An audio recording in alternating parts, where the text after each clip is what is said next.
Come south with us into the sunshine. You'll be in the best of company. Winston Churchill made the same journey.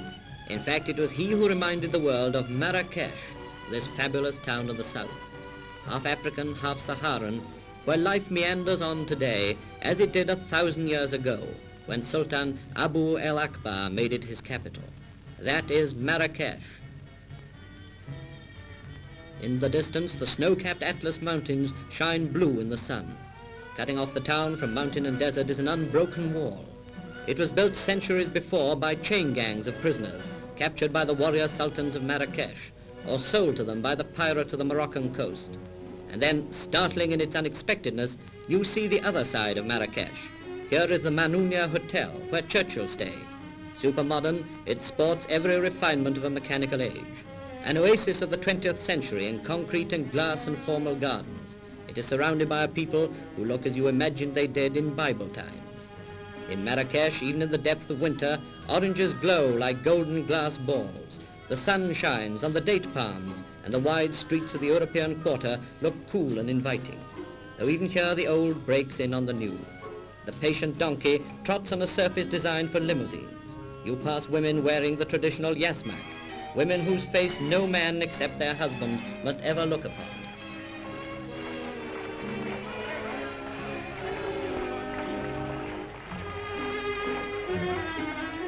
The donkey is king of the road here, but there is some modern transport.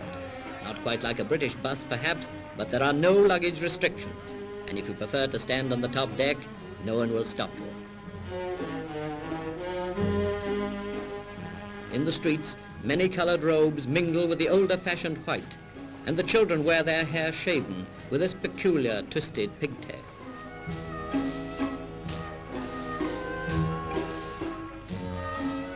But if you seek the real Marrakesh, you must leave the European quarter with its thin veneer of the present day, past the palaces and the mosques, towards the souks and the bazaars of the native quarter.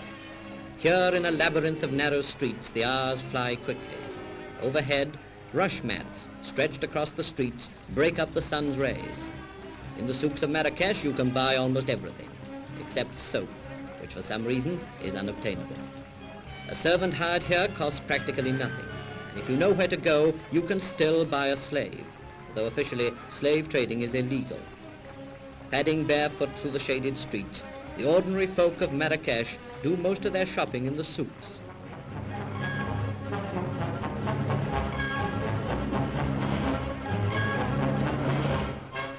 Even here, the West has caught up with them.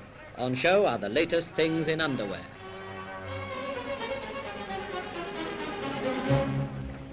And exported, let's hope, from Birmingham, a batch of kitchen equipment.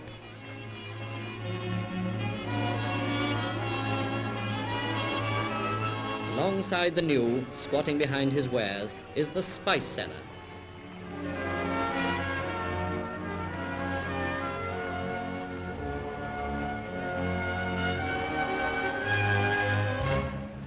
The greengrocer. The careful customer who isn't going to be overcharged. They're all there, part and parcel of Marrakesh. And there's something curiously familiar about the shops, the salesmen and the shoppers. In the local china shop, for instance, the housewife is cautious and the shopkeeper uses gestures you can see any day in a British market.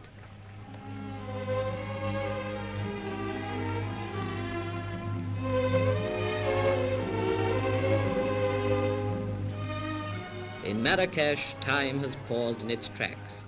To travel there by plane from London is an experience rather like going to sleep in one's own bed and waking up in the time of David and Goliath and the prophets of the Bible.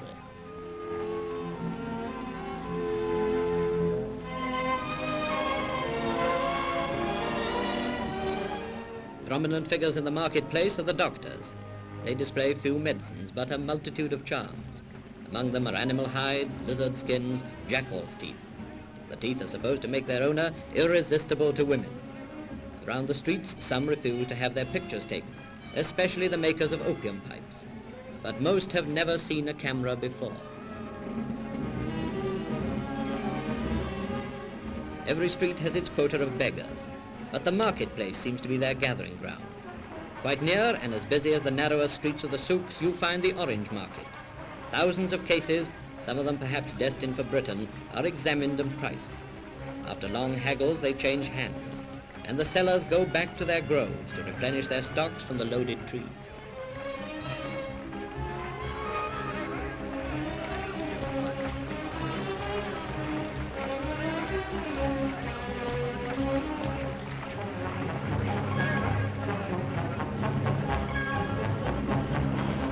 It's hungry work, even for the successful bargainers. Favorite dainties are a Moroccan version of the Indian chapati, this time fried in oil. Money is hard earned in Marrakesh, but if there are a few francs to spare, 10 to 1 it goes to the seller of Arabian mint tea.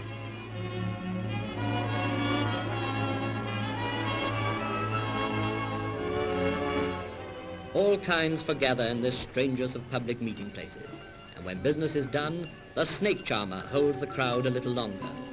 The routine has been the same for many hundreds of years. Probably it will not change for many hundreds more.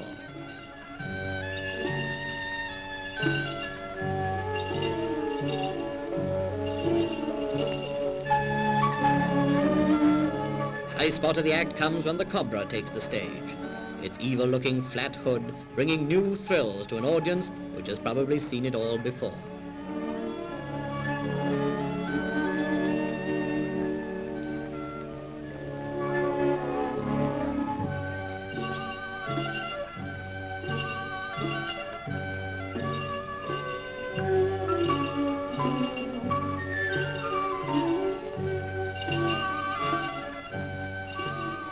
Then there's the star comedian of Marrakesh. With a dance routine and a gift of expression, it'll be hard to beat.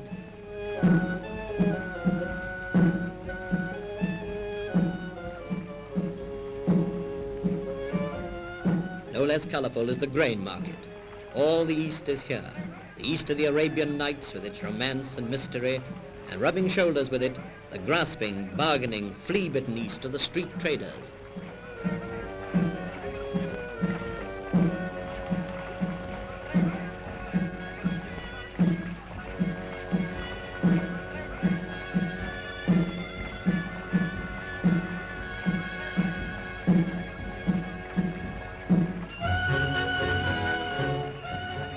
No question here of, if you don't want the goods, don't maul 'em.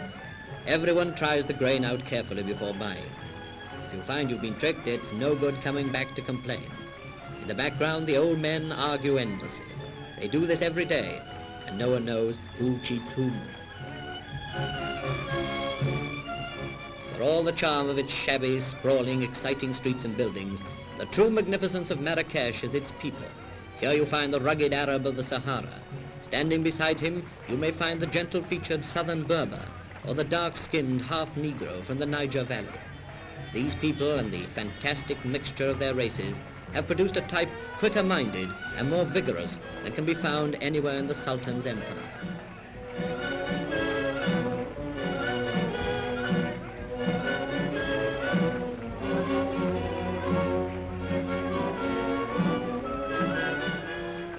Though they are supposed never to be seen by Western eyes, Arab writers speak of the beauty of the women of Marrakesh.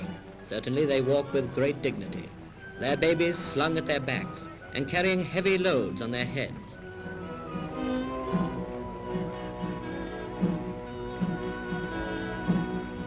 So it is, after a few hours in Marrakesh, the wonder remains. To return from it to the calm of the Mamounia Hotel is to step over 900 years. The town's unending charm explains why, when this film was made, Winston Churchill had chosen it for a much-needed rest. He said of Marrakesh that it was the most beautiful place on earth, a judgment few will question. Britain and austerity seem part of another world. The lush and beautiful gardens and the quiet snow of the Atlas Mountains beckon us back, recalling the words its people say, "He who has once seen Marrakesh must always return."